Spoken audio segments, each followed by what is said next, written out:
السلام علیکم ورحمۃ اللہ وبرکاتہ۔ تو دوستو، امید ہے کہ آپ تمامی لوگ خیر و عافیت سے ہوں گے۔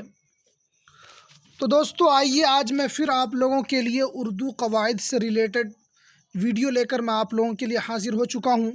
اس سے پہلے میں نے 2 پارٹ کا ویڈیو بنایا ہے، جس کے اندر میں نے کلمہ کی قسمیں، اسم فعل، حرف اور اقسام اسم میں نے بتایا تھا، اور اس کے بعد پھر دوسری ویڈیو میں نے حال، مستقبل، مضارع، امر و نہی کے بارے میں بتایا تھا۔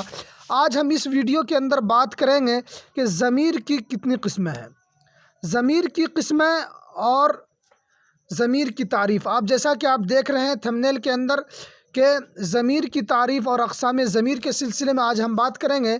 تو جو حضرات اس چینل پر نئے آ رہے ہیں، میں ان سے گزارش یہی کروں گا کہ وہ ہمارے چینل کو سبسکرائب کر لیں اور بیل کے آل کی نوٹیفیکیشن کو دبا دیں، اور جو حضرات BSSC اردو انوادک کی تیاری کر رہے ہیں وہ اس ویڈیو کو بہت ہی غور سے اور بہت ہی اچھی طریقے سے دیکھنے کی کوشش کریں گے۔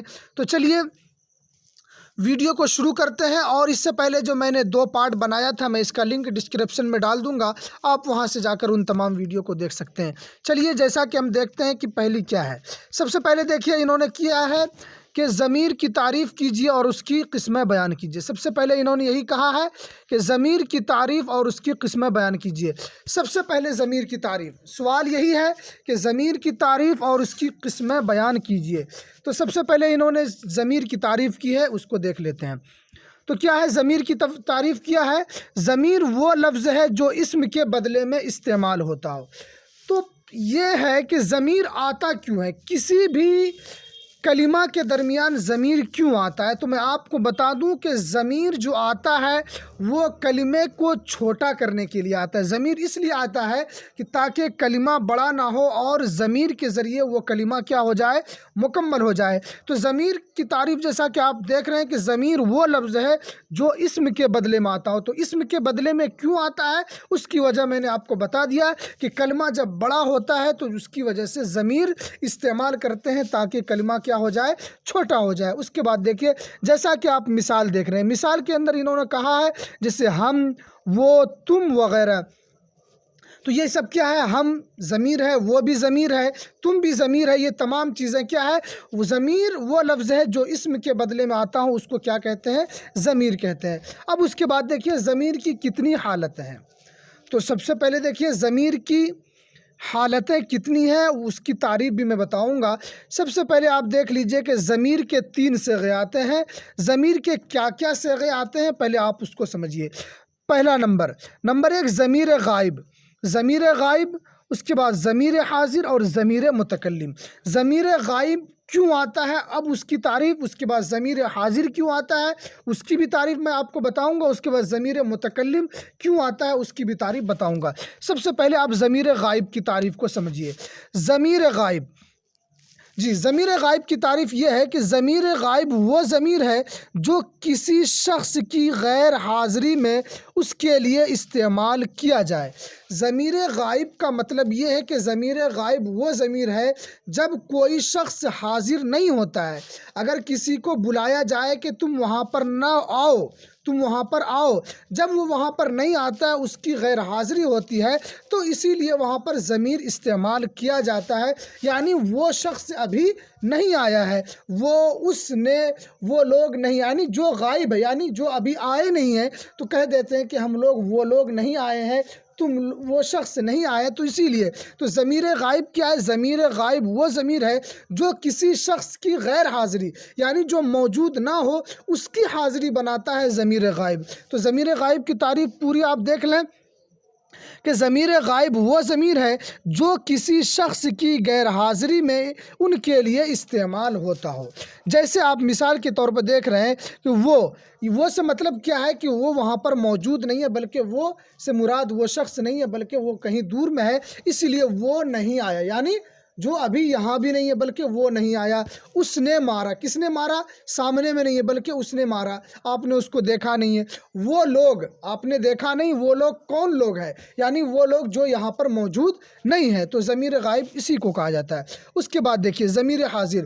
ضمیر حاضر کسے کہتے ہیں؟ تو ضمیر حاضر اس ضمیر کو کہتے ہیں جو کسی شخص کے سامنے ان کے نام کے بدلے استعمال ہو، جو کسی شخص کے سامنے ان کے نام کے بدلے استعمال ہو۔ جیسے مثال کے طور پر دیکھیے تم لوگ وغیرہ، یعنی ضمیر حاضر کا مطلب یہی ہے کہ ضمیر حاضر میں وہ شخص موجود ہوتا ہے تو وہاں پر ان کا نام نہیں لیا جاتا ہے، بلکہ ضمیر کے ذریعے اشارہ کر دیا جاتا ہے کہ یہ تمامی لوگ ہیں، ٹھیک ہے، وہ لوگ ہیں۔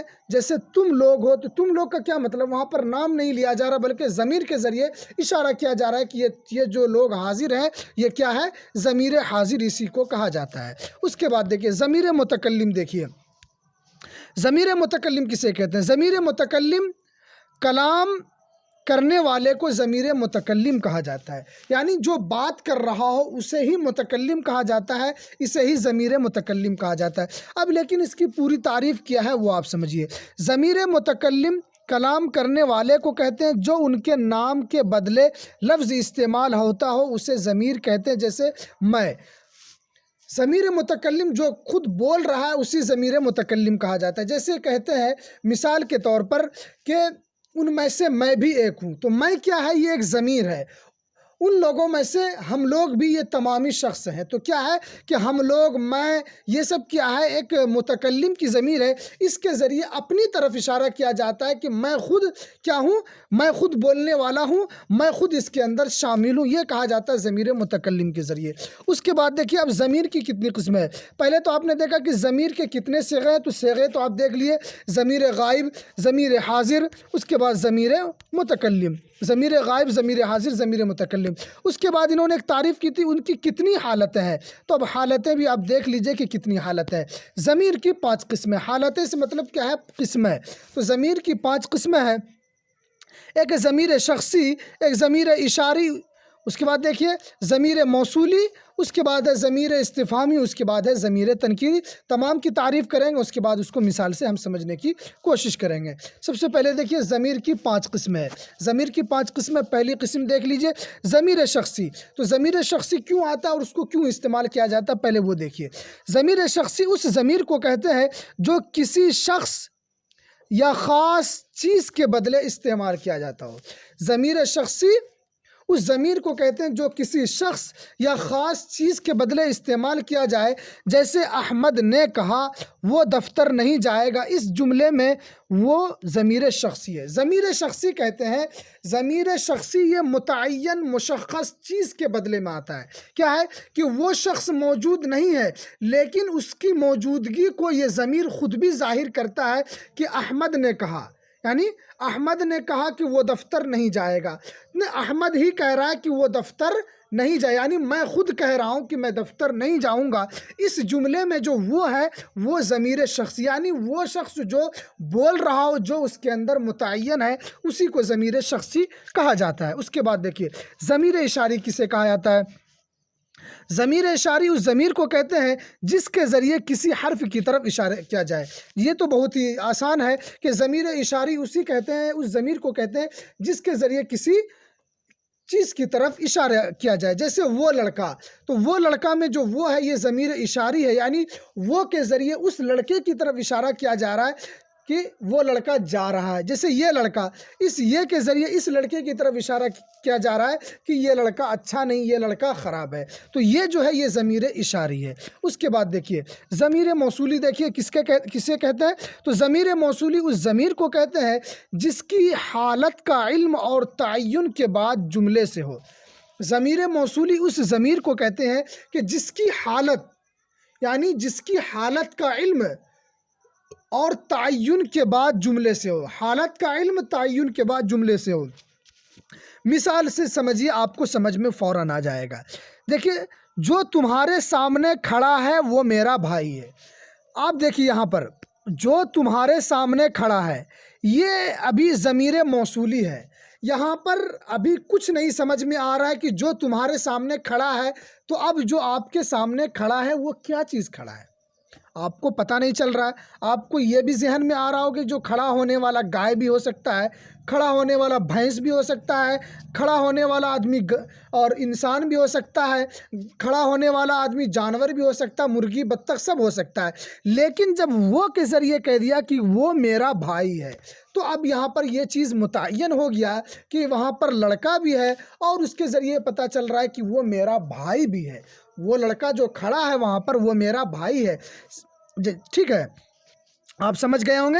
جب تک جو تمہارے سامنے کھڑا ہے یہاں تک تو کچھ سمجھ میں نہیں آ رہا تھا، یہاں تک بات مبہم تھی، صرف مطلق سمجھ میں آ رہا تھا کہ کوئی چیز کھڑی ہے وہاں پر۔ لیکن جب کہہ دیا کہ وہ میرا بھائی ہے تو یہاں پر ایک لڑکے کی بھی تعین ہو گئی اور یہاں پر بھائی کی بھی تعین ہو گئی۔ اسے ضمیر موصولی کہتے ہیں، اور ضمیر موصولی کی انہوں نے تعریف بھی اسی طرح کی ہے کہ ضمیر موصولی اس ضمیر کو کہتے ہیں جس کی حالت کا علم اور تعین کے بعد جملے سے ہو۔ تو یہاں پر دیکھیے اس کی حالت کا علم اس وقت ہو رہا ہے جب یہ جملہ متعین ہو گیا کہ وہ میرا بھائی ہے، تب یہاں پر یہ کیا ہو گیا؟ ضمیر موصولی ہو گیا۔ اس کے بعد دیکھیے ضمیر استفہامی کسے کہتے ہیں؟ تو ضمیر استفہامی وہ ضمیر ہے جس میں اس لفظ کا استعمال کیا جائے جس کے ذریعے کوئی سوال پوچھا جائے۔ ضمیر استفہامی اس ضمیر کو کہتے ہیں جس لفظ کا استعمال کیا جائے اور اس کے ذریعے کوئی سوال کیا جائے۔ مثال کے طور پر اگر آپ سے کوئی پوچھ رہا ہے کہ تم کب آؤ گے، تو کب جو ہے یعنی کسی چیز کا سوال کیا جائے، کسی چیز کے بارے میں پوچھا جائے تو اسی چیز کو کہتے ہیں کہ اسی چیز کو استفہام کہا جاتا ہے۔ یعنی کسی چیز کا سوال کیا جائے، یعنی پوچھا جائے کہ وہ چیز کیا ہے، وہ لوگ کہاں جا رہے ہیں، تم سب کیا کر رہے ہو۔ یہاں پر دیکھیے وہ لوگ کہاں جا رہے ہیں، تو آپ پوچھ ہی رہے ہیں کہ وہ کہاں جا رہا ہے، تم سب کیا کر رہے ہو، یعنی یہاں پہ بھی پوچھا جا رہا ہے کہ تم لوگ یہاں پر بیٹھ کر کیا کر رہے ہو۔ یعنی جس لفظ کے اندر کسی چیز کا سوال کیا جائے، جس لفظ کے اندر کسی چیز کے بارے میں پوچھا جائے اسے ضمیر استفہامی کہا جاتا ہے۔ یہ آپ مطلق تعریف آپ یاد رکھیے۔ اس کے بعد دیکھیے ضمیر تنکیری کسے کہتے ہیں؟ اس ضمیر کو کہتے ہیں جو غیر متعین شخص یا چیز کی یہ استعمال کیا جائے۔ ضمیر تنکیری کہتے ہیں اس ضمیر کو جو غیر متعین شخص یا چیز کے لیے استعمال کیا جائے۔ اس کا مطلب یہ ہے کہ ضمیر تنکیری یہ نکرہ کے لیے آتا ہے، یہاں پر کوئی چیز متعین نہیں ہوتا ہے۔ جیسے آپ کہہ سکتے ہیں کہ کوئی آدمی آیا، مثال کے طور پر کوئی آدمی آیا، یہاں پر کوئی متعین نہیں ہے کہ آنے والا کون ہے، یہاں پر مطلق کہا جا رہا ہے کہ آنے والا کوئی ہے، لیکن یہاں پر متعین نہیں ہے۔ ساجد بھی آ سکتا ہے، حامد بھی آ سکتا ہے، راشد بھی آ سکتا ہے۔ جیسے کچھ لوگ وہاں پر جاتے ہیں تو کچھ لوگ کے اندر 10 آدمی بھی آ رہا ہے، کچھ لوگ کے اندر 50 آدمی بھی آ رہے ہیں، تو یہاں پر کوئی چیز متعین نہیں ہے، اسی کو کہا جاتا ہے نکرہ۔ نکرہ کا مطلب یہ ہوتا ہے کہ وہاں پر کوئی چیز متعین نہیں ہو، اسے ضمیر تنکیری کہا جاتا ہے۔ تو دوستو یہ میں نے آپ سے کہا تھا کہ ضمیر کی تعریف اور اس کی قسمیں بیان کروں گا، تو دیکھیے یہاں پر ضمیر کی تعریف بھی ہو گئی اور ضمیر کی قسمیں بھی ہو گئی۔ اور میں آپ لوگوں سے جانے سے پہلے ایک یہ گزارش کروں گا کہ جو حضرات ہمارے آفیشیل اردو گروپ سے نہیں جڑے ہیں وہ جڑ سکتے ہیں۔ آپ نمبر آپ کے اسکرین پر آ رہا ہوگا، آپ دیکھ لیں نمبر۔